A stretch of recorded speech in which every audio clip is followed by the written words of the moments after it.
আমরা এমএস এক্সেলে কোনো কিছু লিখলে দেখা যাচ্ছে সেটা ম্যানুয়ালি এভাবে অটো ফিট করতে হয়। যেমন আমি যদি দেখাই, এখানে যদি আমি সিরিয়াল নাম্বার লিখি, সিরিয়াল নাম্বার লেখার পরে দেখুন আমার কিন্তু এটা অনেকখানি জায়গা ফাঁকা থাকলো।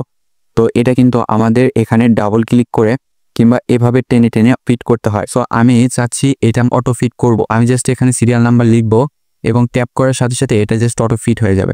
সো আমি এই জন্য করতে পারি কি, আমি যে শীটে কাজ করতেছি সেই শীটের নামের উপর মাউস পয়েন্টারটা রেখে মাউসের রাইট বাটন ক্লিক করে ভিউ কোড আছে এই জায়গায় জাস্ট ক্লিক করব। ক্লিক করার পরে এই যে জেনারেল অপশন আছে, জেনারেল অপশন থেকে এই যে ওয়ার্কশিট আছে ওয়ার্কশিটে যাব। যাওয়ার পরে এই যে এখানে আমি একটা কোড লিখব, কলস ডট ইন্টার কলাম